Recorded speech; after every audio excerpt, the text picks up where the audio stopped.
Here we go. We're live. Hello, YouTube. I'm excited to be here today. So let me share my screen and we can get started here. I'm also going to grab this and stick it in the Discord for people to watch now or later if they like. And yeah, this is my new website. You'll notice it's at localhost. I'm not telling you what URL it is. It's not hard to find, but I'm going to make you work for it a little bit. The new website is going to be hosted at kncdodds.com when it's totally ready. But yeah, so here, KCD Office Hours. It looks like I'm probably going to want to add a little margin right there. See, there's still, there's still stuff that I need to work on. But anyway, I am excited to chat with you all and answer questions. So that's what this office hours is all about. It's just this opportunity to answer questions from anybody who wants to know the answer to their question. And I don't promise that I'll always be able to answer your question, but I do promise that I'll do my best. Yeah, and then of course follow the code of conduct and stuff. So the way that this works is I typically give priority to people who are actually in the Zoom call. And then when we run out of questions in here, then I go to the Discord. We have a special channel, KCD Office Hours, where I go through and answer questions. I think deleted channel. That's too bad.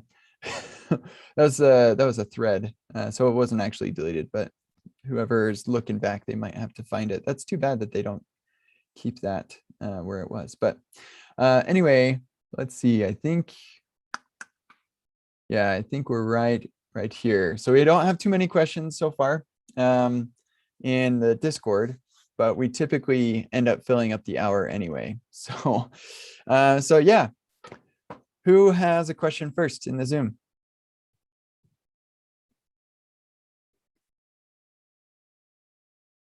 I'm not sure if you can help me set up. I need to do some work on it basically with what was it called? The thing again? It's Remix, yeah. Yeah. So it would be difficult to start it without showing off my keys, wouldn't it, and things of that sort. Yeah, that might be tough, and they don't have any way to for you to reset your key. You'd have to email them and ask them to. And so what's the good thing to start with that Remix? Sorry, what? Where's a good place to start? Yeah. So go to docs.remix.run. Yeah. And then also, let's see if I can avoid showing off my keys as well. Here, I'll sign up or sign in over here.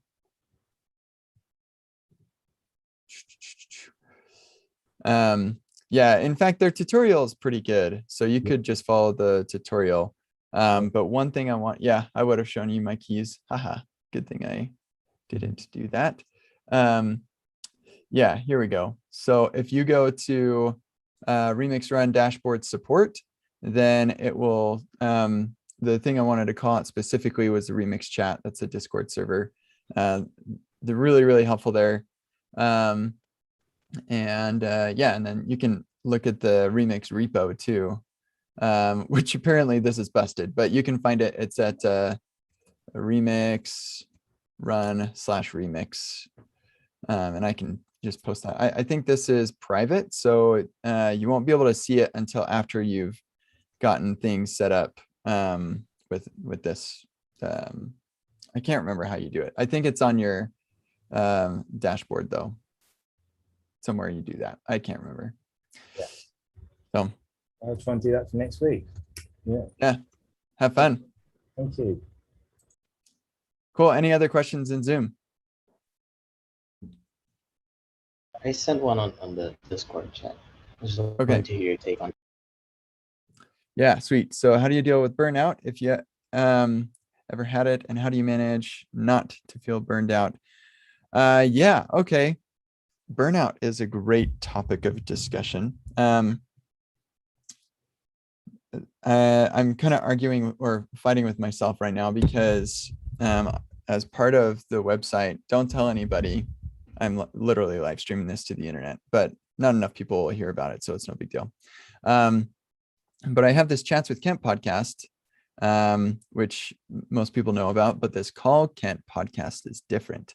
And these are mocks, like this isn't real, but Vante's on there. Vante asked a question. We've got a number of people on the Call Kent podcast. And so I'm kind of wondering, Yago, if you wouldn't mind recording this question on the Call Kent podcast so I can add another episode. We've got like 5 or 6 episodes there now. And I just want to have a nice, good chunk of episodes by the time we launch. Would you be cool to do that? Yeah, of course. I'd love to. What's the URL? Yeah, let Need me to sign up. Send me yeah. the deets. I will send you the deets in just a moment. Where's the threads archived? Nope, that is not the one I was looking for. Huh. Oh, it's a private. That's right. Okay, and I will mention you here.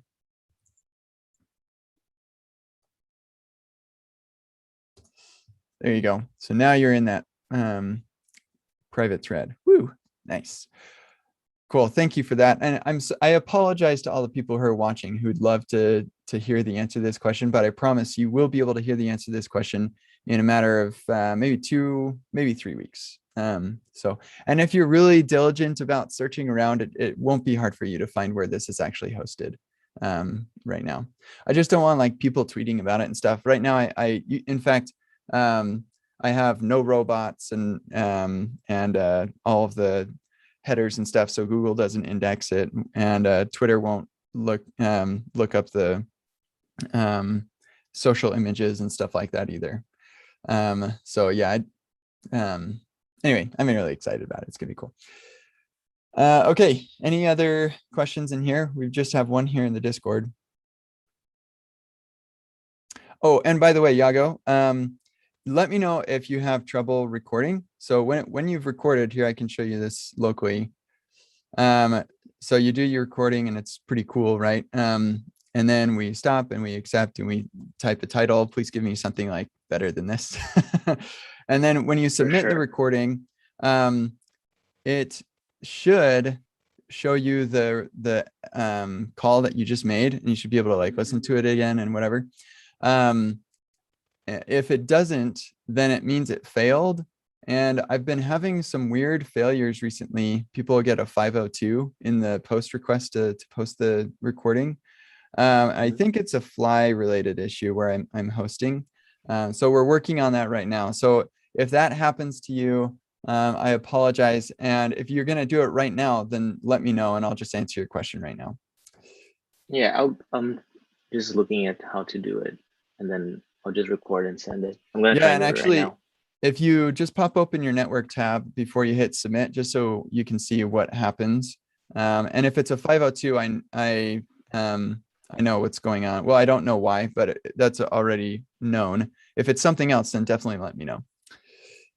Okay, sounds good. Okay, sweet. Before I answer this question really quick, does anybody else have questions in here? Yeah, I was going to ask a quick question. What's up? Hey, first of all, first time coming in here. Welcome. Here. Thank you. So I hope I can contextualize this. You cannot screen share. Oh, you need to share yours. I will stop sharing mine. There you go. Yeah. Thank you. And I'll just take this one. All right. So I have this prop that I'm passing down. It's a bunch of, these are like flight classes, and each of them have like so they call these cabin class, and these are seat class, something like that. And then I'm trying to use this key, and then I'll look it up in an enum plus this key. I had this here. Sorry. Yeah, you're good. I'm gonna show you the outcome. So when you like change this one, I'm just keeping track of both of them. So when I click comfort, it should find comfort, but I also need to keep track of which cabin class it's in. Got it. I have no way of knowing what cabin class it's in once I have the object, so I need to keep track of this separately. Does that make sense? So what I ended up doing was just create a state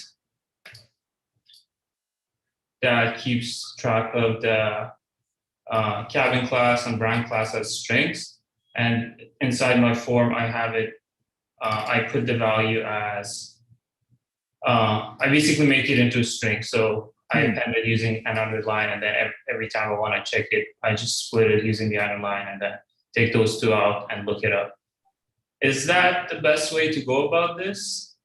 I mean, I wouldn't say it's the best way to go about it, but it seems like a fine way to go about it.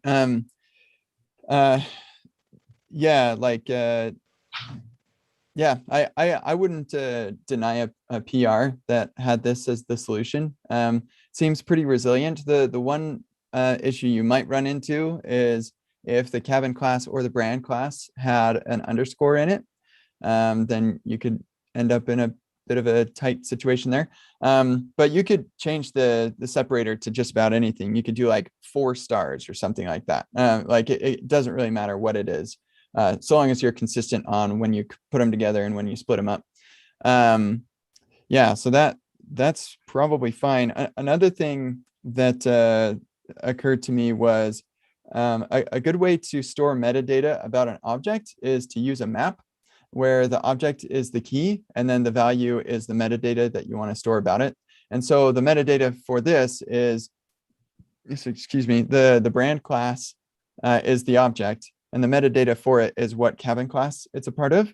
And so you could say, here's my map, and let's set the brand class object, or yeah, that entire object, will set that as the key, and then the value would be the cabin class. And so then when you want to go look up what cabin class is this this brand or this seat or whatever, then you just go look at that map to store that. So that way you don't need to have this state with the strings separation. Does that make sense? Yeah.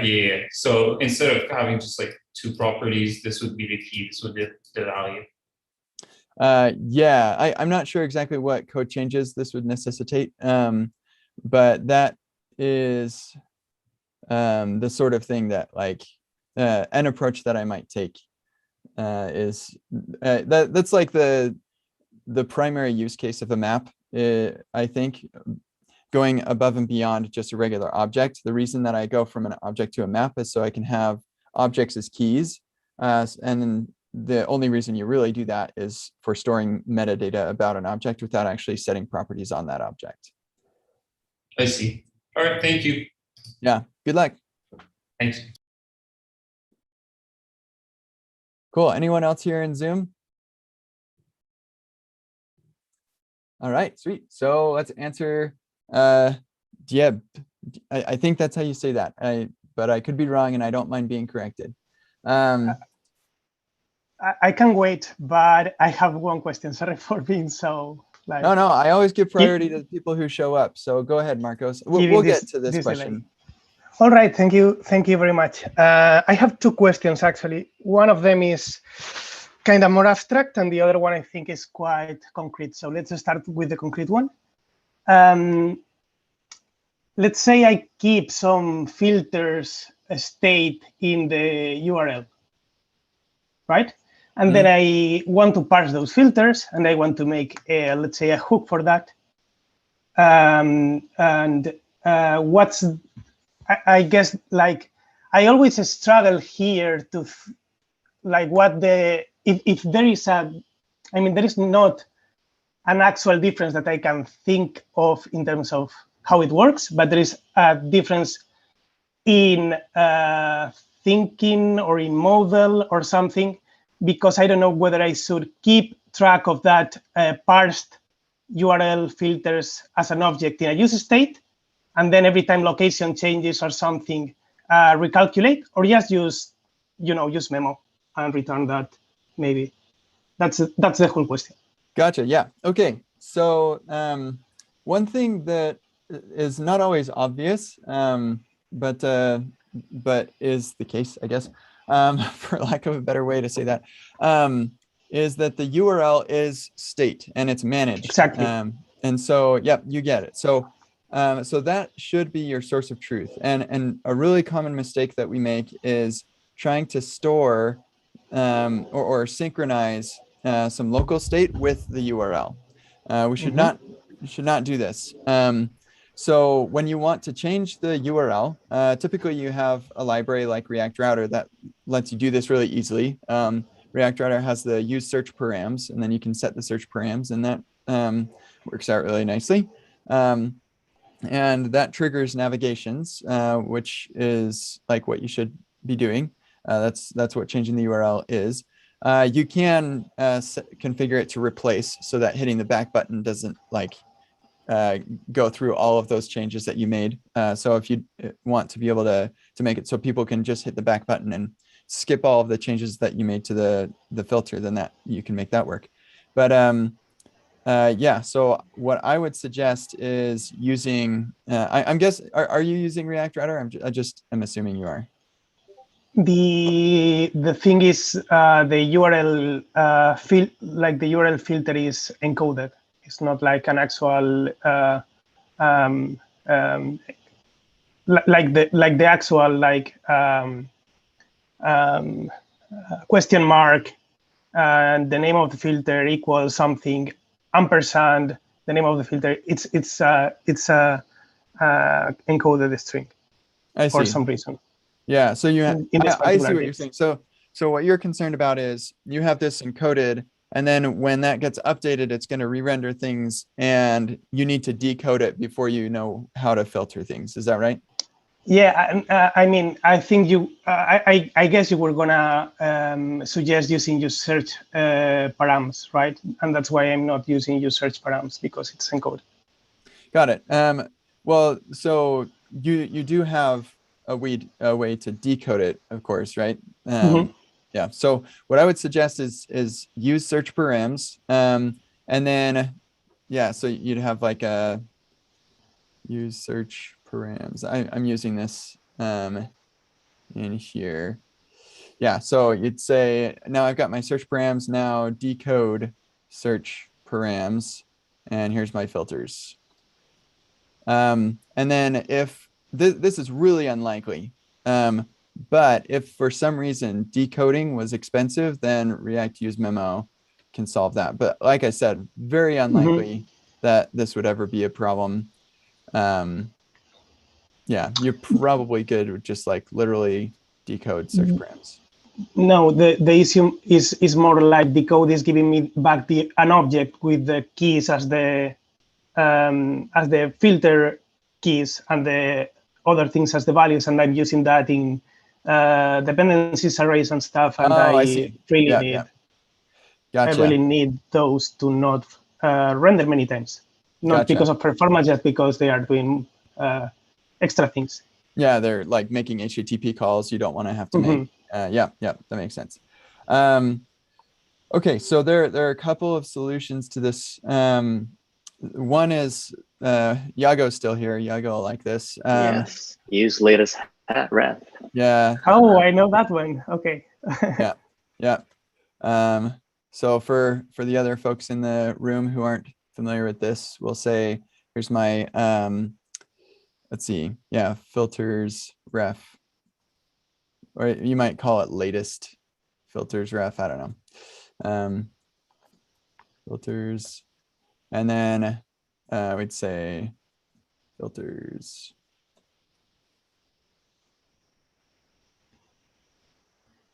This is an increasingly common pattern. I'm finding myself do this a lot. In fact, I just did it yesterday.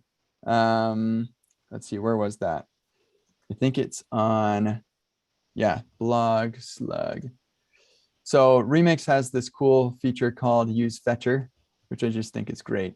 I'm using an experimental build of Remix right now, so not everything works. And there's a memoization problem with the object I get back from here. And so I can't put it into my dependency array for this use callback because it changes every time. And so I'm using the latest ref pattern to to avoid that problem. So I'm finding myself using this quite a lot. But for anybody watching who's unfamiliar with the nuances here, I just want to add this. I just sent it in the Office Hours channel. Yes, thank you. Yes, there's that one is really important. And then this one is like a companion post for why you should be careful before using this. And I think I actually reference the blog post. Yeah. Mm-hmm. Yeah, so you'll want to make sure that you understand what this is doing. You're switching the defaults when you use this, and I have a cool little demo in here that shows. So the old default with classes is let's hit the heart and then switch to post 2, and then you'll notice, oh my gosh, post 2's heart got updated. That's no good. And that's the way classes work. You can look for more details at the post. But with the new default with hooks, now if I click on the heart and go to post 1, and we wait a second, nothing's happened. We go back to post 2, and it now has a heart. So this is like the new default with hooks, where we're depending on closures and stuff like that. Yeah, we can simulate the old default with hooks, and that's what the latest ref pattern does. That's what this is. And so you can have this problem again by doing this simulation, and that's not entirely great all the time. So anyway, that's why I say it's just important to understand what this blog post is saying before you go ahead and do what this blog post is saying. I think you get it, Marcos, but yeah. Any other like follow-up questions or thoughts? I mean, yes, I kind of get it, but still it's a good refresher always. Yeah. Thank you a lot for that. Cool. Yeah, and thank you, Iago, for the name of the pattern. Yes, no worries. And then a different question I have, the more abstract one is, well, it's not like it's more abstract, but it's probably harder to answer for you without like full context, but anyway. You want to share your screen? Would that make things easier? Maybe, I'm not sure. Well, yeah, do whatever you'd like. Whether you want to share your screen or not, that's fine. Yeah, let me try. I'm not super convinced this will be super helpful, but you can probably see my screen by now, right? Yep. Awesome. I'm building, and when I build, I have this lovely message with this project I'm using or I'm building, right? And I also analyzed dependencies, and I didn't find anything, or I did use the how is it called? The source map explorer to see how the dependencies or how the build or what was the set of each package in the build and stuff. Yeah. And I didn't find anything that I didn't expect. But yeah, it basically recommends me to code split, and I'm literally code splitting already. So the reason why the bundle is that big is because I'm running Prettier in the browser, right? So that's Prettier is kind of heavy. So I don't think I have many possibilities, but still this first chunk feels super heavy, even if the component where the dependency that uses Prettier is loaded is deferred or is lazy loaded. I can show you that if you want to. Yeah, I think Prettier is the culprit here for sure. And there's really nothing you can do about that. Well, okay. One thing you could do, you could load Prettier in a web worker. I mean, you're still going to have to send the bytes to the browser. You can't get around that unless you want to do some sort of server-side Prettier stuff, which sounds like a lot of work, unless you're using Remix. And then it'd be really easy. But just kidding. I'm sure you could do the same thing with the, you could probably do the same thing with Next.js. But yeah, using something like Workerize. This is a Create React app, I'm guessing. Yeah. Mhm. So with Create React App, you're pretty limited. You have to send it to the browser for sure. You could workerize it. You'll probably still get the warning because it's still going to be there. You can't really avoid that. But the benefit of Mhm. putting in a web worker is it'll not block the main thread. So that's solving a different potential performance issue, which may or may not actually be an issue for you. So I'd measure that first. Not so far. So Yeah, far, it hasn't. hasn't been. But Yeah. still, if I read this correctly, this should be the main chunk, like the first one that gets loaded, right? It's hard to know that there's Okay. a chunk called main. And so Okay. like when I load your app, am I using Prettier instantly as soon as I land on the No. page? Okay. So you'll want to make sure that the Prettier chunk is not loaded prematurely. Mhm. I want to be able to render the app before Prettier is loaded. And then you can preload Prettier. Webpack has those magic comments to prefetch and preload. And so you could preload it so it's already in the browser cache by the time somebody needs to use it. Yeah, and that way, like it's not great. They have to download Prettier. That's like a lot of stuff, but it's fine because you end up like people download lots of stuff all the time. And if you can preload it, then it will, download and be ready to run before you actually use it. So I think it'll perform fine, especially since you don't need it. Yep, that's exactly what you're looking for. I can't ever remember if you want prefetch or preload. Yeah, you want preload probably. Prefetch is for like, we're going to use this in the next couple 100 milliseconds. And preload is we're going to use this when the user does something. So you'll probably want preload on that. I probably want it, and I probably want it. Where do I want it? In the So wherever you're doing the dynamic app, actually.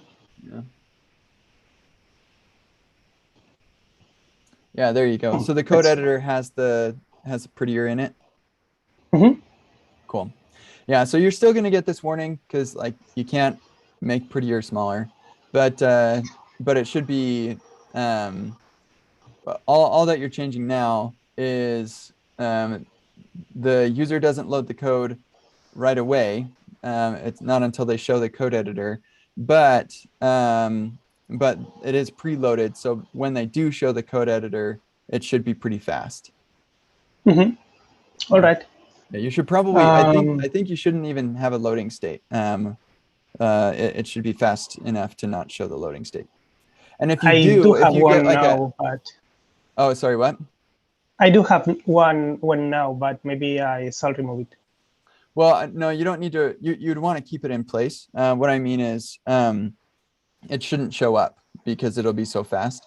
And if it does, if you get like a flash of loading as soon as the user clicks on it, then what you want to do is use CSS probably to delay that.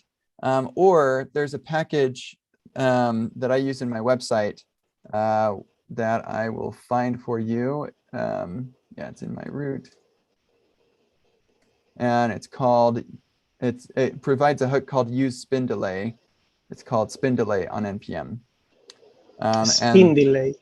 Yeah, it's pretty cool. It's written by Steven, who's in our Discord over here. He wrote it for my website actually because he was helping me with my website. Oh, yeah, he's amazing. Yeah. Now that I see his GitHub name, I know who he is. Yeah, he's awesome. So what's cool about it is the problem with using a CSS transition for like delay. And so let's talk about flash of loading state really quick. So if you have a loading state, but then the thing that's loading only takes 50 milliseconds, then people will see a flash. I think we all get that. So the problem is that the typical solution is say, let's have our loading state delay showing up for 200 milliseconds. And so now what if your thing takes 250 milliseconds to load? Well, you're still going to see a flash of loading state. So that's not great. And in fact, it might even be worse because now you're going to wait 200 milliseconds before showing anything. And then you show a flash for 50 milliseconds. So what spin delay does is it says, don't show anything until X amount of time. And if you get to that point, then show it for at least Y amount of time. So there's no flash. So if we say we don't want to show anything for 200 milliseconds, but then if we get to 200 milliseconds, we're going to show it for at least 300 milliseconds. So there's no flash. Even if the thing finishes in 250, we're going to keep showing the loading state. So anyway, that's what spin delay does, and it can be pretty handy. You'll probably want to use something like that. It's similar to just transition and this concurrent mode or suspense stuff. Exactly. Right? Yep. Yeah. I believe that this particular feature was removed from what currently is supported by concurrence features. But I believe, I think that this sort of thing is going to be built into Remix in the near future. So yet another reason why when Remix started doing all the stuff it's doing, I'm just like, I guess I don't care about concurrent features anymore, because Remix solves all these problems. So anyway, does that answer all your questions, Marcos? Does that help at all? I think it does. I don't see any difference now that I added this magic comment. I'm not, at least not like initially, or just not. Yeah, so yeah. What it looks like is you're refreshing the page and it instantly is loading the code editor. Is that right? No, it's actually taking a while. No. Sorry. I think we misunderstood each other. So what I meant was, as soon as you load the page, do you get this code? Like, is that one of the first things that you do? Like this particular page, yes. Then got it. Okay. Yeah. So you're gonna have a loading state there for sure. Okay. You could, and if you look at, so which one of those chunks is it that has Prettier in it? I'm guessing it's 0.chunk because that's the big one. Yeah, most likely, I guess. Yeah. So you'll notice that chunk doesn't start actually loading until like pretty late, where like it would be nice if it started loading as soon as the document got there, like right when the CSS starts, right? So the browser knows to go get that CSS because the CSS files are referenced in the document, I'm guessing, like in the index HTML. Is that right? The CSS files. Yeah, those first two, they're loaded like right away. These two files? Oh no, these two files. Yeah, the fonts. Yeah. Yeah, so those are in your index HTML. Yeah, so if you click the X right next to the preview there, over there, so we can look at the waterfall again. The reason those are started so much earlier than your 0.chunk is because those are in the index HTML. And so as soon as that index HTML is downloaded, the browser knows, oh, you need these, let me go get them. And it takes a while to start downloading 0.chunk because it has to first download your main bundle and execute all of that JavaScript. And then once it's done that, then it's like, oh, you actually also are trying to import this other thing. And so now I'm going to go import that. And so even with the magic comment, what happens is it has to first execute all your, like download and execute all of your JavaScript. And then it says, oh, you want me to put a link tag in there to prefetch this. And so it does, but it doesn't help a whole lot because immediately thereafter, it's going to go and fetch the whole thing anyway. So the magic comment's not going to do a whole lot for you. The only time the magic comment is useful is if you can execute the JavaScript a long time before you actually need the JavaScript. But in your case, you actually need it right now. So it will still be useful for other pages. So if you landed on the home page, then it could say, oh, you're going to need this later. Let me go grab it. So you probably still want to leave it. But on this page, you're not going to be able to get around needing to go get to execute the JavaScript and then go get it. So this is where we get to the limitation of like the Jamstack and the client side stuff is you have to download and execute the JavaScript before you know what other stuff you need.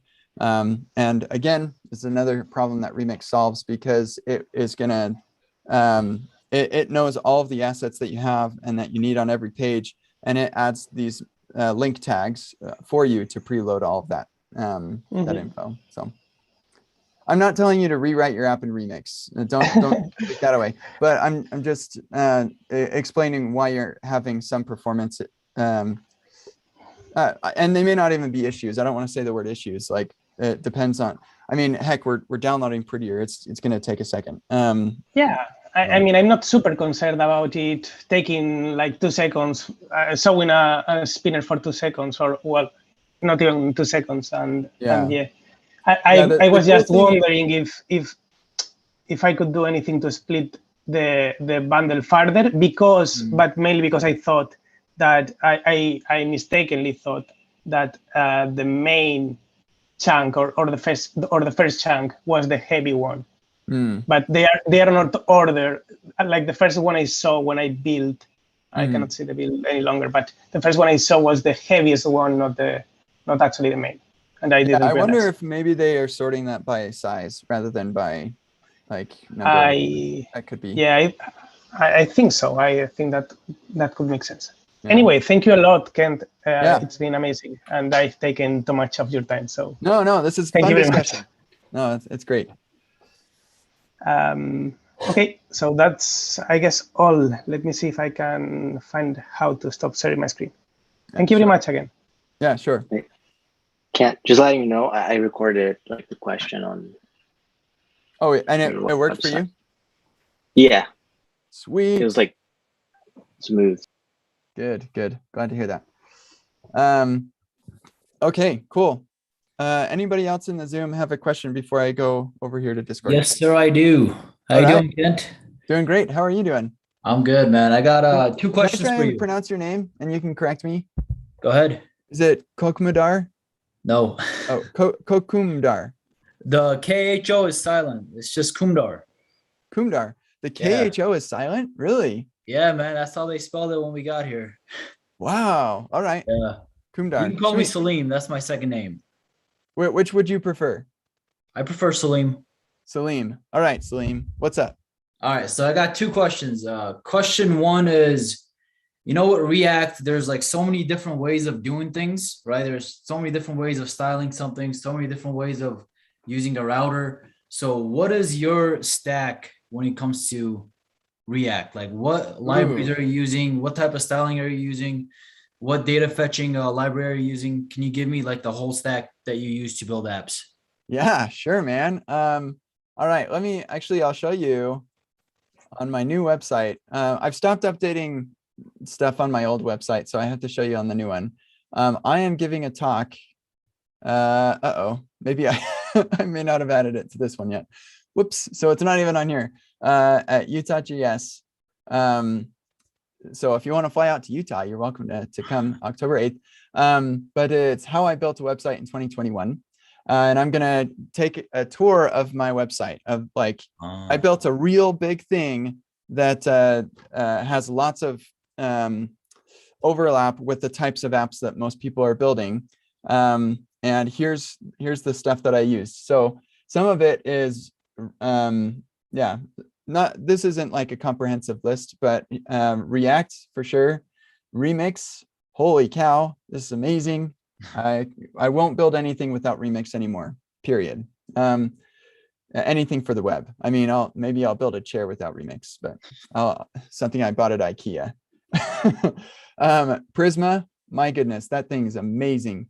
I might build like toy apps and stuff with something like Firebase or Supabase or something, where I don't have to manage the hosting and stuff. But if I'm building something real, then yeah, Prisma and Postgres for sure. What is Prisma and Postgres for? Yeah, so Postgres is the database. It's a really popular open source database, SQL. And then Prisma is a ORM. Is that ORM? Is that right? I always get the acronym wrong. Yeah, I think it's ORM, but I think they call it like a database toolkit, not an ORM. Yeah. It's the next generation Node.js and TypeScript ORM. Oh, they changed it because before they're like, we're not an ORM, we're like a database toolkit. They feel like more, database toolkit. Like they've got a lot more stuff, but Prisma just like, it blows your socks off. It blows my socks off. I love this thing. It's awesome. And it pairs really nicely with Remix as well. I also use Redis for caching stuff to make things lightning fast, FlyIO to deploy. I have 6 regions all over the world. And in fact, Iago, when you recorded your call, let me see if I can find it. So I've got the logs. I don't think I share anything like private in here, but I'm not going to show it anyway, just in case. Yeah, so let's see. I'm seeing MMA or MAA, which is Chennai. And so I saw your log come in, and I think it was in Chennai. You're in India, right, Iago? No, I'm in Brazil. You're in Brazil. Okay, let me see if I can find SCL. There it is. That's Santiago. Maybe that's where you went, or maybe you went all the way up to Dallas Fort Worth. Anyway, the cool thing is it X flight region? Yeah. It's DFW. Yeah, okay. So you went up to Dallas Fort Worth. I'm gonna be doing some tracking the analytics on my site to make sure that I have things deployed to good regions for where people are coming from. Because yeah, I feel like Brazil all the way up to Texas is probably a long way to go. But anyway, it should be super fast all over the world.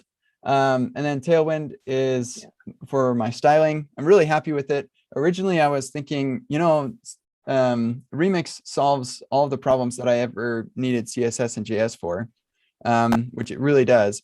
But the nice thing about Tailwind is that I don't have to spend a lot of time writing tons of CSS. And then I have consistency kind of out of the box. So that's why I went with Tailwind, and I think I'm probably going to keep it. My original plan was to start with Tailwind so we can ship fast and then back out of it later to just regular CSS files. But I think I'm probably going to keep Tailwind because it's really nice. And then of course TypeScript is fantastic. I tweeted recently my full stack. So let me see if I can find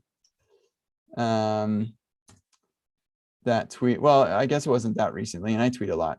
So let's do from. Just one thing, Ken, just so you know, I don't know if you're interested, but it took like 9 seconds to post to the call thing. That post was, yeah, and you're sending a base 64 version of an audio file, so it's a pretty heavy payload.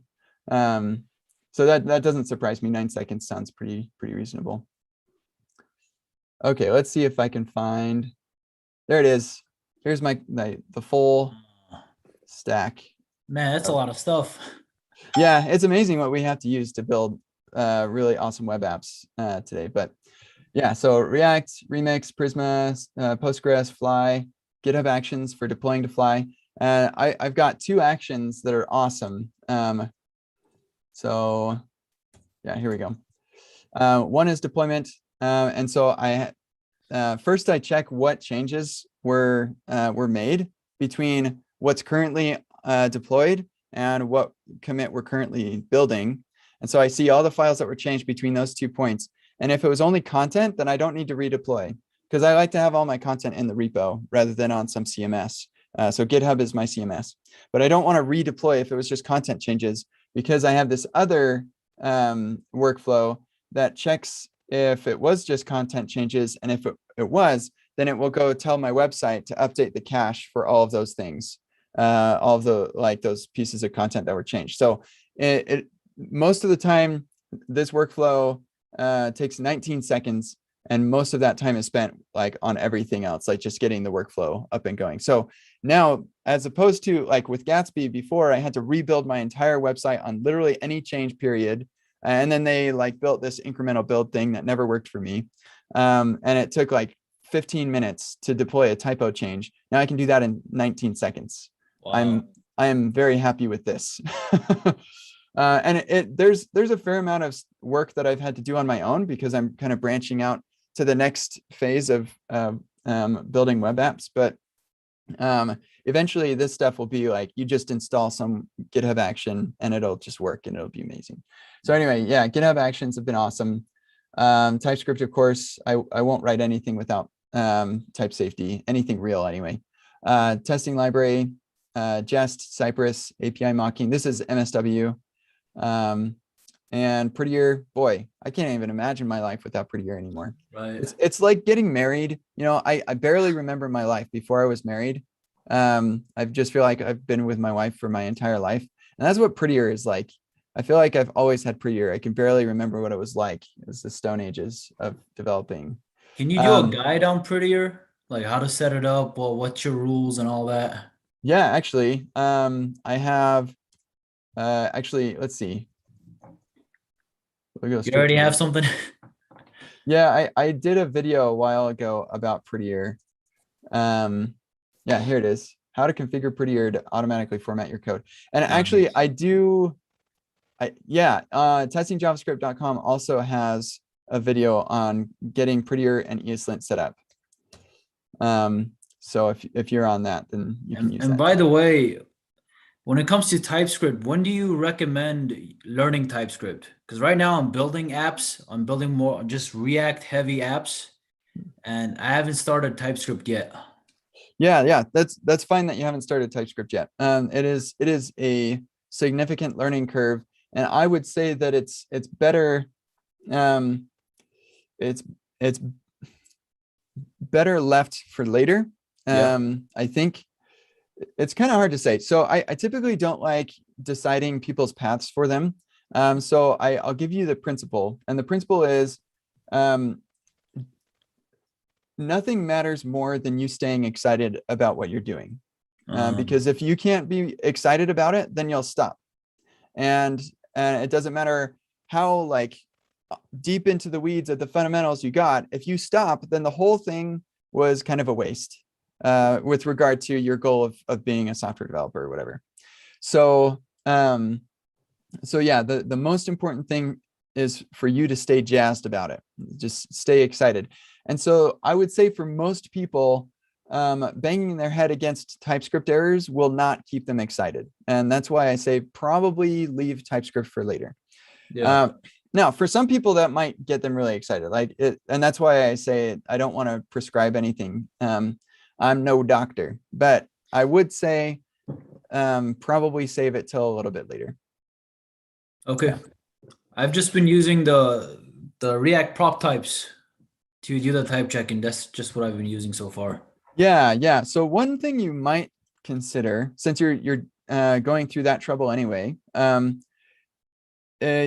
what are you using as far as like a tool for building your site? Are you using Create React App? Yeah. Yeah, that's the easiest one, and I wouldn't recommend anything else. Even right now, if you're building something like real and you want to have customers and paying and whatever, well, first of all, if that's the case, then nothing matters more than you shipping and like delivering what you're trying to do. But I would say, and so in that case, just use whatever's fastest.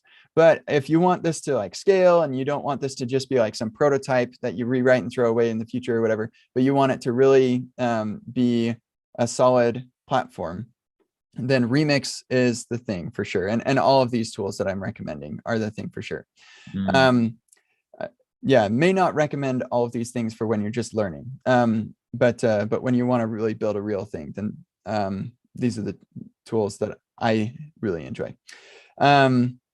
So where was I getting at with? Oh yeah, so because you're using Create React App, they actually have great support for TypeScript already, and you can see what I think when you create your original app, it asks you if you want TypeScript support, and I'm guessing you said no. And so what I would do is just like on the side, create a new React app and say that you want TypeScript and see what they're doing over there, and then copy over like the config and stuff.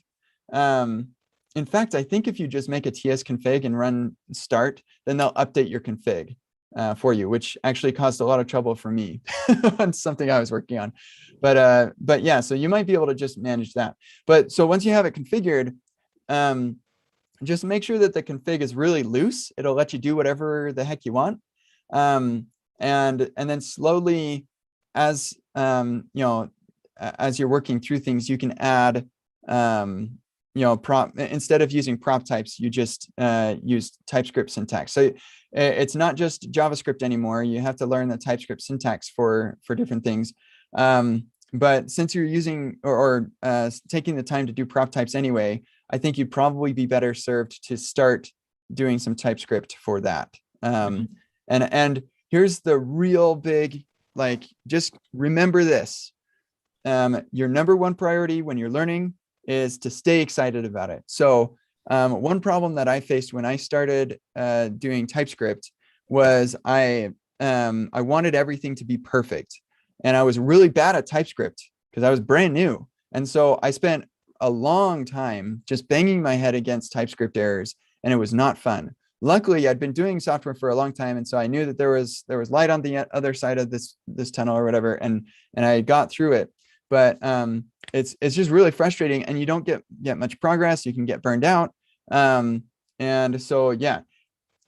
As you're learning, what I would say is don't spend more than a couple minutes working through TypeScript errors. And if you can't get it through, then just put any on it or put unknown or something and move on. You don't want to get stuck with just like hanging out with TypeScript all the time. But yeah, that I think it would be worth your while. Since you're already doing prop types, just figure out how to get TypeScript configured and then add some type checking instead of prop types. Okay. Yeah. I'll look into that. Thank you for that. Absolutely. And, my second question, that was my first question. My second question is when do you decide on using a package versus doing something custom? Like I had a select component for my form, and I looked into doing it custom. It was going to take a lot of work and a lot of just a whole bunch of different things on it. So I'm like, let me just look for a component that I can get from NPM. And I found React Select. It works great. There's a lot of good documentation, a lot of support. So I use that. So what's that thought process with you? Yeah, this is a great question. And I actually answered it on the Call Kent podcast. Somebody asked me this question. It was Vante actually, and he's gone now. But yeah, so I'm not going to just tell you go search for that. I'll just tell you kind of the basic answer. Actually, his question was a little bit different now that I think about it. Anyway, it depends on the goal. So if your goal is just to learn and you don't want to spend weeks working on making an accessible dropdown or autocomplete or select thing like that, then I would not recommend just building that yourself. Some of these UI components are really difficult to build.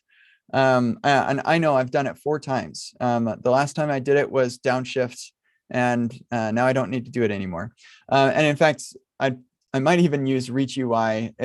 Reach UI, their combo box is great, but it let's see, yeah, it may not be quite as flexible as something like downshift, which is why I would use downshift instead if I needed more flexibility.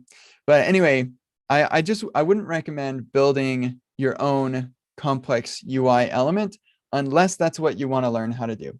So if that's what you want to learn, then yeah, sure, knock yourself out for a couple weeks. You'll spend a lot of time on the ARIA spec to figure out how to make it accessible. Yeah, man, this, like, some of these elements are really, really difficult to make, just to make sure it's keyboard accessible and everything. Yeah, there's a lot to this. The web doesn't give us enough, I think. So yeah, if your goal is just to build the thing and get something shipped, then that is a great case for grabbing a library. And then deciding which library to use also is a bit of a challenge. So there's bundle phobia. If you're concerned about the size of the package, I'll use that sometimes to determine like whether or not this is too big for my project. And yeah, and then yeah, I'll look at like docs and support. And like mostly I'm interested in the API, and I'll often look at the code as well to see whether and this is probably not something you can do when you're brand new, but as I can look at the way that code is structured and kind of get an idea of how many bugs I think are going to be in there. Things I'm looking for are they using, are they formatting things in like a state machine type model? Especially with these UI components, you want them to be thinking about or ensuring that impossible states are impossible, that sort of thing. And so if I see, they don't have to be using XState or something, but Reach UI is a good example of where they're not using XState, but they are absolutely using state machines and modeling them. And so when I see something like that, I'm really encouraged that they've thought through things really well. So yeah, I'll sometimes look at the code as well to kind of decide if I like their approach, and can identify bugs. That gets a lot easier when the code base is really small. If it's a really big code base, then I have a hard time doing that. And yeah, I think that's everything I'm going to say about that. Does that answer your questions? Yeah, it does. Thank you, Kent. Yeah. Okay, sweet. Any other questions in here before I go to Discord? Hey, I just asked a question in Discord. If yes, at the bottom. There you are. Cool. Let me take a Yeah. look. Okay.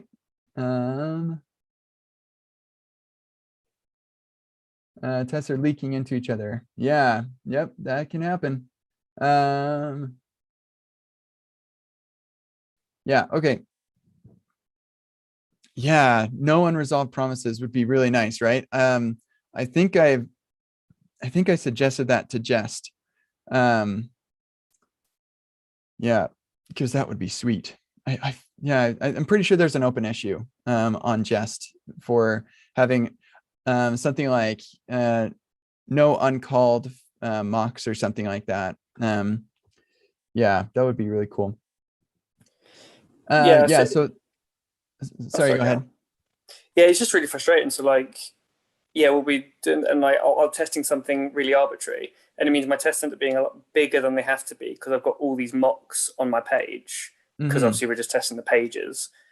Just to test a tiny little thing, click a button and something appears. I've got to mock like 10 API calls and handle all the different use cases and stuff. It's just really frustrating. And yeah.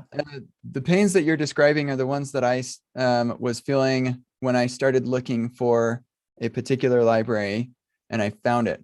And it's MSW, and it is awesome. It's a great way to mock out network requests, because the big problem, as you're describing, is like every test is using like a bunch of components that are all going to go get their data. And so that means I have to basically like mock out my data, my entire backend, so just so I can have these tests. And normally before, I was either mocking out my API module or mocking out fetch. And with MS, and I was tired of doing that because I was basically writing my own version of Express to make it like a fake server. And then I would just say, let's mock out fetch and call this instead. But let's see. Once I started using MSW, I realized I didn't need to mock out fetch anymore, and I could just use MSW for, I'm still basically building my a simple version of my server kind of with Express-like syntax, but I don't have to manage the abstraction there. That's what MSW does. And it is phenomenally good. And so the nice thing about this is if we go with the API like mocking and spies and stuff, you end up like haphazardly mocking out your API, whereas MSW makes it a lot more straightforward to just say, let's acknowledge the fact that we are literally mocking out our backend. We're mocking every endpoint, every API call. And so let's just actually do that for realsies. And it makes it a lot easier to structure things. So that's what I would suggest looking into. And when you do that, you don't need to worry about unresolved promises necessarily. You may get you may end your test and have like promises that were in flight when you finished your test. It kind of depends on what your components are all doing. And you don't want to do that if you can avoid it. You want to wait until all the requests are finished. And testing library does help with that with the wait for utility. You can say wait for the UI to get to the stable state of like no loading spinners or pending UI or anything like that. That can be helpful. But yeah, this is a bit of a tricky problem. And I think MSW could help you a lot. So I'd actually read that that article about when I was researching this problem. And one thing I was wondering is, so let's say I'm a user, I'm just mocking well, not mocking, but I'm writing my tests. And so would I have to, so let's say different users for the same endpoint would have different responses and different nuances. Do I have to write all of that as part of this mock service worker? Yeah. Do you have to mock out all of that logic? Is that the idea? This is actually a very insightful question. So what I do is I basically make a mocked version of my backend. And in fact, in my new website, I have a mocked version of all. I actually run all of my tests with real Postgres and everything, but I don't want to hit third-party services. And so I put all of those as like the happy path version of all of those third-party services. And then I don't have a lot of tests on my new website, but if I did, and I wanted to say, oh, what happens if this particular endpoint fails or something? That is a very common use case. Then directly within the test, you can say, hey, MSW, I want to add this special handler for just this test. And you can put it inside the test. You say, add this handler before you render the component. And so what I typically do is I'll put happy path, like the API works, it's all mocked over here. And then in individual tests, if I want to have it do something special, different response for a different user or something like that, then I use the API that MSW has. Let me see if I can find what that is really quick. No, it's probably, no.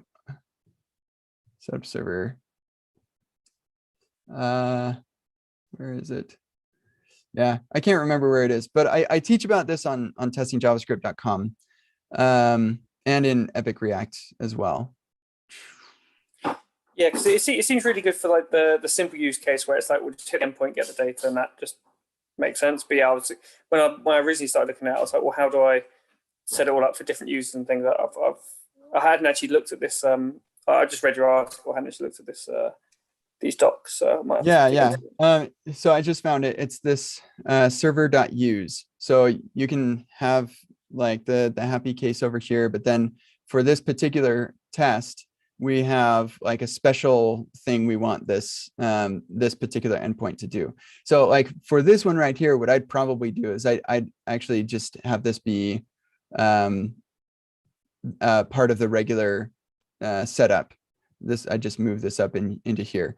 But if I had another one that said, shows an error message if login fails, then I would say server.use rest.post login and then return the error message and then make sure that error message showed up.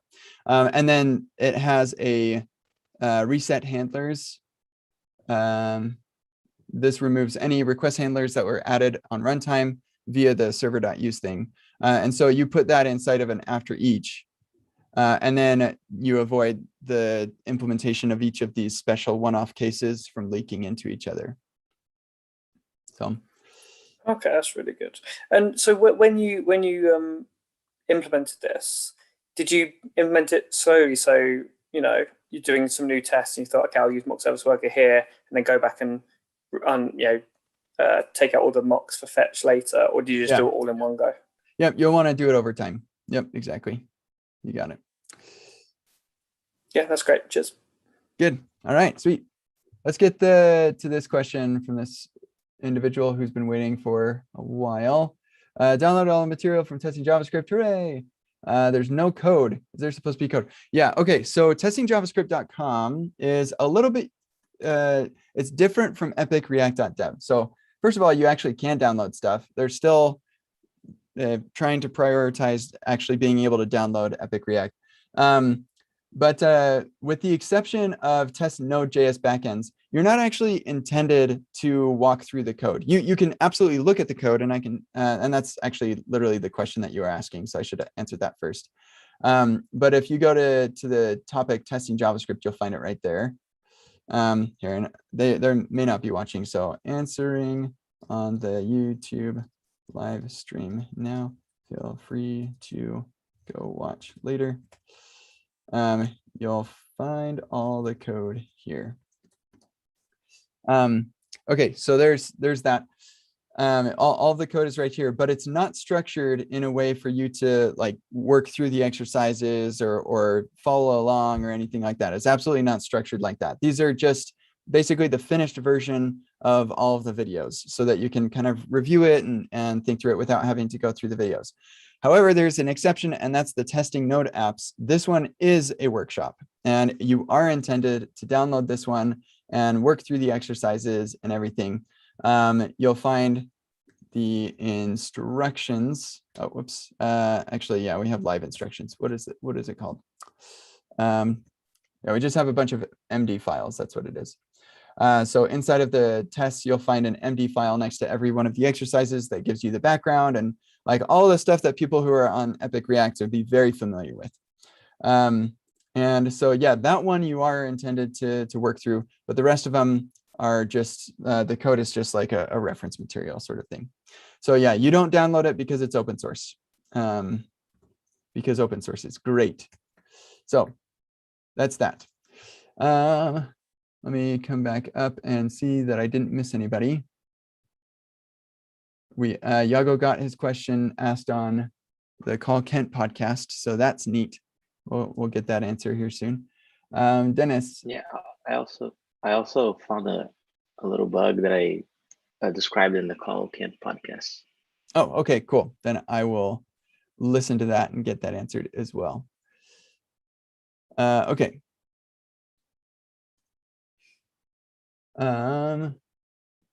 Open source alternative, good development experience.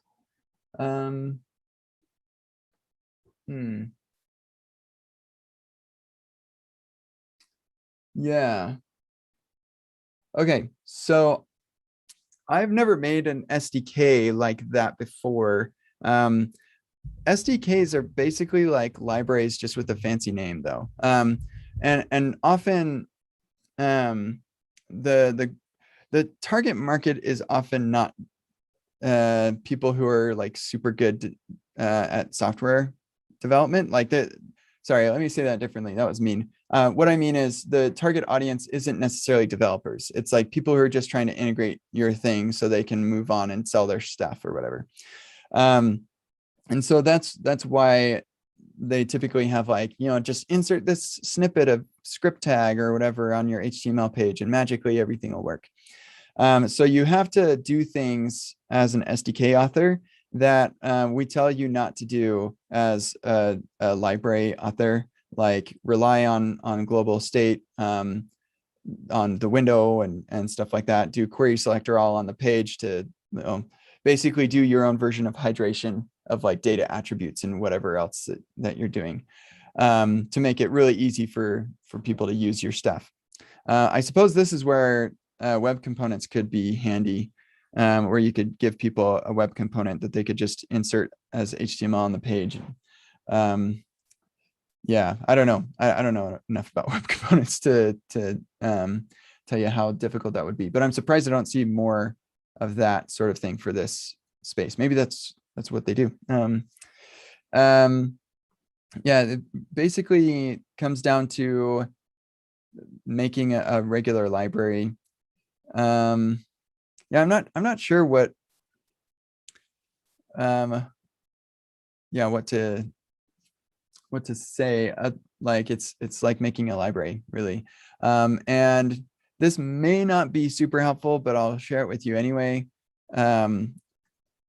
I have this open source, like how to write an open source library on Egghead that is free. So you could go watch that.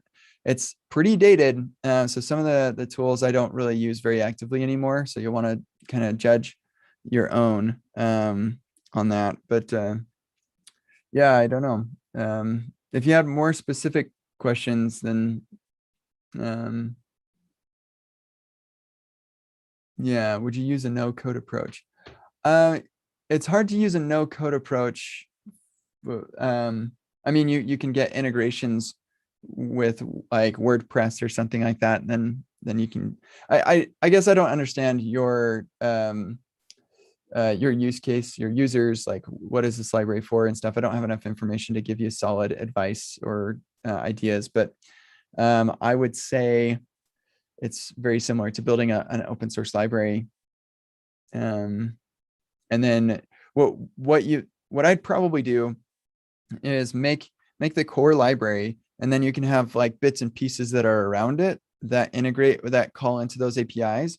And so people who are developers, they can just use the core library. People who are not could use like your web component that hooks into that, and like you could serve it from Unpackage or your own server, I guess. And so like the web component could just go hit your server to get the full library. So that way you don't have to, well, I mean, you could even have it bundled with the whole library, so they don't have to go fetch another script or something. But Google Analytics, like a lot of libraries or a lot of SDKs like this will be like a little bit of JavaScript that basically just adds another script tag to go get the real library. That's all that they do, which is really, I don't know why they do that, but I just noticed that's what lots of them do. Yeah. I think that's all that I have to say about that. Good luck. Yeah, it's interesting.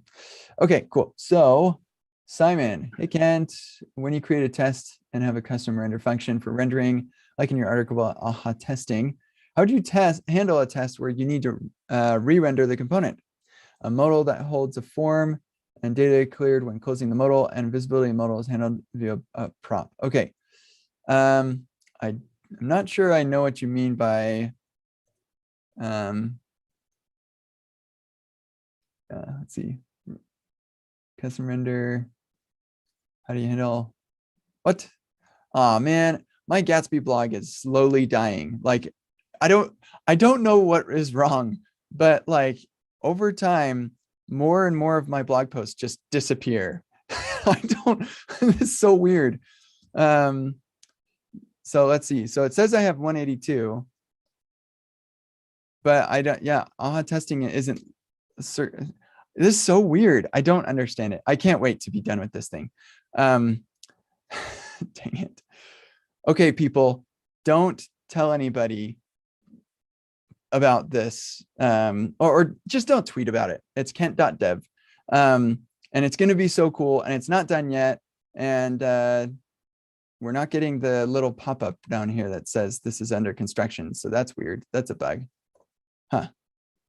That is very strange. So you should be getting a pop-up that says that this is currently under construction. But anyway, yeah, so it'll be on this blog, and we're looking for AHA testing.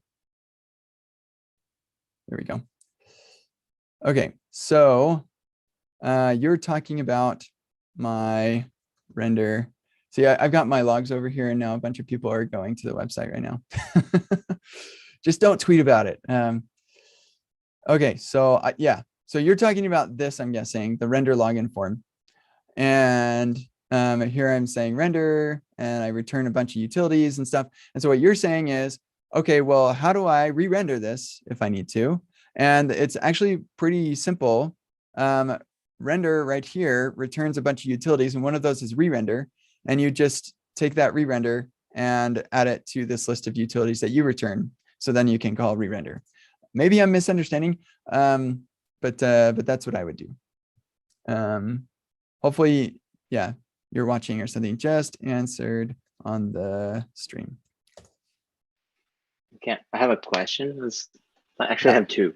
What kind of library did you use for like micro interactions and animations on your new This blog? Framer Motion. Okay, and how would you tackle, like, if you got into a code base and there's like so many class components, how would you tackle like refactoring all of them to functional components? Oh, Yeah. So here's the thing. Let's say you've got an app and it's making money. So that's the definition, or making money or accomplishing the mission of whatever the app was created for, which most of the time is making money, but we'll just whatever that mission is. So if it's accomplishing the mission, then that is the definition of a successful app. And so it's not absolutely necessary to even bother moving everything to function components just for the fun of it. And I know you know that, but just for everybody else, you don't just rewrite to hooks just for the fun of writing to hooks. It is fun, but you don't do it just for that reason. Code that is serving its purpose and serving the mission should just be left untouched. However, very often we need to change things so that that code can serve the mission better. And when that happens, you might make the decision to say, you know what, this code could be serving the mission even better if I were able to iterate faster on it, have fewer bugs and whatnot. And so I'm going to refactor this to use hooks. And so that's the process that I go through. I say, what is the activity that I can take that can push the mission of the company forward the best, the most? And that means that the new stuff that I write is hooks, because I can push the mission forward best that way. It also means that the old, like when I go back to class components, I'm going to refactor it to a hook first, unless it's like a really small change that I'm making. If it's a really small change, then it's working, make that little change and move on. But if it's a significant change, or I've got some extra time, then I'm going to refactor that to hooks. The nice thing is it's going to be an extremely long time before class components are removed from React. And even when they are, they'll probably have a package like they did with create React class, with the old way of making components. So you'll be able to code mod everything over to that anyway. So there's no like urgency to get things off of class components. Anyway. So I can give you like some context. Just I think React 18 for you to upgrade to React 18, I'm pretty sure that class components won't work, right? I don't in concurrent mode. Yeah, maybe. I think it could be so there. Like there's no longer concurrent mode. There's concurrent features, and so you opt in a part of your tree to concurrent features, and that's possible, I suppose. That once you hit like this part of the tree, everything below it is in a concurrent mode. I'm not sure. I've stopped following concurrent features because it's exhausting and I don't care anymore because I have Remix. Yes, it is pretty exhausting. But yeah, mostly it's just because we're moving forward with everything in hooks. And I didn't want to create like just like render props class like components just so I can use like any functionality that I want from hooks inside of like class components. But I think that if we're gonna take a while to upgrade, then I'll just do it little by little. And then if I need something with hooks, I'll just refactor that component then and do it little by little. That's gonna help like I'll check if the upgrade for React 18 needs that. That's but yeah, I would be surprised. Just like 700. Yeah. Well, I guess I have mixed feelings about whether I'd be surprised or not. It has been like almost 4 years since they announced hooks.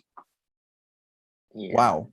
I'm not really a fan. Yeah, it's been a long. I'm not really a fan of like the new React stuff, to be honest. Like the suspense. I mean, the server components might be fun, but I think we don't really need that if you have like Remix or. Yeah, I think Remix a lot of would the definitely problems be get able to solved make with simpler. Of server components. Like the double download problem is a problem. So like when you go to my website, server rendered, you download all the HTML and then you download all of the JSX, which is what the HTML was. And so you're downloading the app twice, at least the visual aspect, and server components will solve that. I think that's what Ryan says. And I think that's how that will work. So like that's a significant problem, and I think server components could be helpful there. But they also come with pretty significant trade-offs. And so that's why like I kind of stopped following it once I started using Remix, because I was like, oh, I don't need to worry anymore, because Ryan and Michael are just gonna use what makes things better, and I'll just use what they do, and my stuff will get better. So Yeah, that makes sense. Thanks for the insight though. Yeah. Yeah. I was thinking like I just wanted your take on it. Makes sense. Yeah. Okay, wow, we are going way over, and I've got a lunch that I'll need to leave for before too long, but I can keep going. Doing a form in React that changes depending on the country. Wow, I've done that before. I'm using a default form to avoid repeating some inputs in common and add conditionals for the rest of the inputs. The problem is when I add a country, I add more conditionals from in the default form. My question is about the performance. Is it better to create a new form by country to do more legible code? What has better performance? Different file by country without conditionals, or default file with conditionals? All right. Performance has no sway on this at all. So don't worry a lick about performance. It makes zero difference in any practical measure. Yeah, like browsers are very fast at if statements. So yeah, you don't need to worry about performance. What I would be the number one priority here for me would be how maintainable is this, and by proxy, how changeable is this? So I much prefer duplication over like premature abstraction, and that's what AHA is all about, which I will just put right here.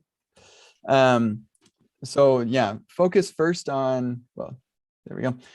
Yeah, focus first on making what is maintainable work, and don't worry about performance. It will be very fast either way. So Yeah, I think yeah, go ahead. Yeah, go. Maybe composition would be a good approach to like abstract like the things we probably have a bunch of countries already, and you know the things that are common, and the other things you can inject is like composition slots, and then do based on that, and then you just need an abstraction for the rest of the components that actually change. Yes, yeah, thank you for mentioning that. I will also share my post about that. It was like a super clickbaity title, so I could never find it. I should have called it something else, but it is what it is. So yeah, this will help with that composition piece too. Thank you for mentioning that, Yago. Okay. Yes, that is the use latest hook. Yep, sure thing, Renee. Okay, and sweet, stable callbacks, thanks a lot. Oh, no way. Yago, if you can come out to Utah, then that would be stellar. I would love to meet you in person. That would be so cool. Yeah, I'm gonna try. I get in the US in October 3rd, so I think if I can get a flight to Utah. Yeah, I think it's pretty close by plane, so it should be nice. Yeah, that would be sweet. Yeah, that would be awesome. Okay, welcome Vasaya to the web. That's great. Used to full client-side React apps, and I'd like to try Remix out as soon as it gets released, but I'm not really familiar with all web fundamentals that Ryan and Michael are talking about. That's okay. Just haven't been around long enough to have some web fundamentals to return to. Maybe you could, yeah, okay. So cool thing is that, like, of course you can learn this. And probably the number one thing that you want to get a pretty good handle on is request, response, and fetch. Also, yeah, those are probably the biggest ones. I don't know if they have like guides on these. These are like API docs and stuff.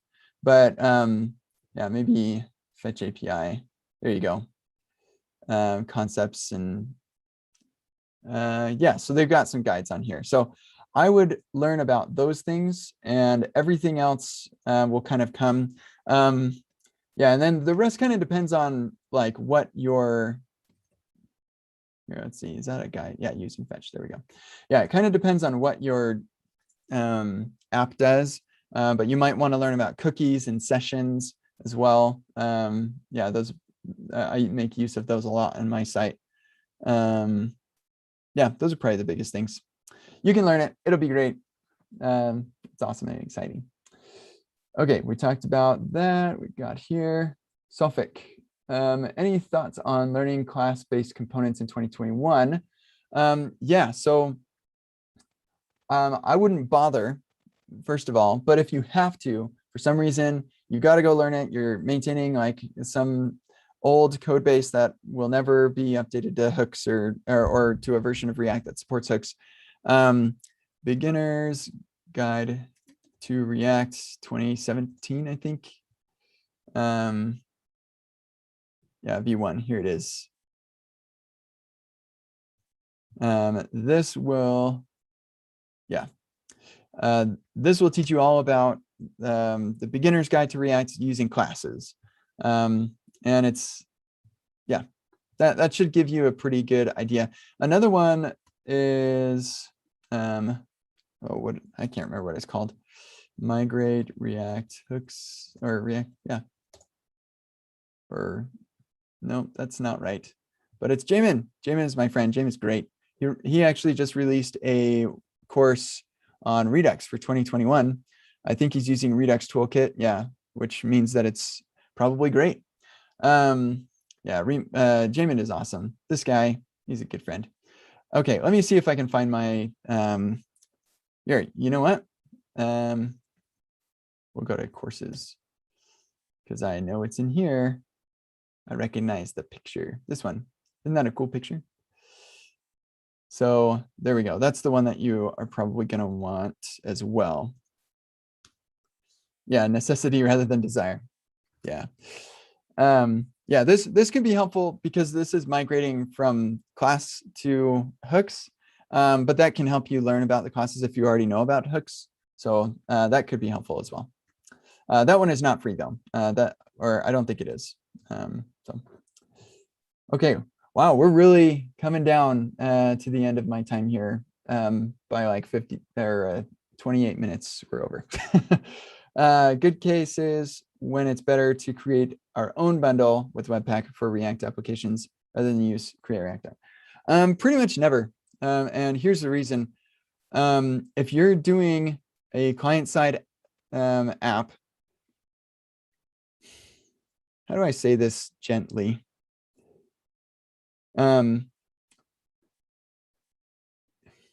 If you want to build something that is really great for your users, then you don't want to use Create React App. If you're like, but Create React App is fine, or like client, sorry, let me say that differently. If you want to build something really great for your users, then you don't want something that's client-side. That's client-side only. And so if that's the case, then there's nothing you can do to your Webpack config to make it like any better than Create React App. Just use Create React App and run with it and move on with your life. Can I actually chime in on that? Yeah, sure. Go ahead, Darius. Yeah. So like, I do realize that a majority of websites are like traditional websites that would probably benefit from SPAs, but there still is that subset of websites that is just purely interactive, purely front end, maybe doesn't even hit a DB. And they're a small minority, but they still exist. And yeah, I think for those cases, use Vite because Vite is really fast. Vite is really great. It's basically CRA, but faster and more configurable and just has a better overall API, more modern. That would be my recommendation. But yeah, for most cases, probably just go for Remix or go for even Next.js if you don't want to fork out the money for Remix. But yeah, I just wanted to bring that up. No, I'm glad that you did. I think my core point is don't bother spending countless hours rebuilding Create React App or Vite if you're just going to be doing client side. Yeah, they're just, I just wouldn't do my own Webpack config, period. Yeah. And in fact, I will not touch Webpack anymore. We have so much better tools now. ESBuild and SWC or SWC. they're phenomenal, and just use those. Don't bother with Webpack. And yeah, there definitely are use cases for like client only. It doesn't do anything with the DB. Yeah. Yeah, I can see that for sure. And yeah, and then for everything else, like Remix is so good. It's so good. And wait until the initial release in the next couple weeks. You'll be really excited about it. It'll be awesome. Yeah, at this point, I think CRA is only good for learning. Yeah. Yeah. And in fact, I use CRA for all of my learning material, but I am not going to use it in the update. I'm pretty positive I'm going to be using Remix for the update. And if not Remix, then I'd probably use Vite, because I'm tired of waiting 30 seconds for my server to start. Same. So, okay. So Italy just asked a question on React testing library. Currently not supported React 18 create root syntax. Yeah, it definitely, we have plans to support that. Like a year and a half ago, somebody opened an issue about that. And I said, you know what, we're going to wait until it is a lot more finished before we add support for it. So, I mean, maybe it's about at that point now. But yeah. Want to see how many tests behave. Yep, that makes total sense. So if you really want to, it shouldn't be a lot of work. I don't think it'd be a lot of work to do that.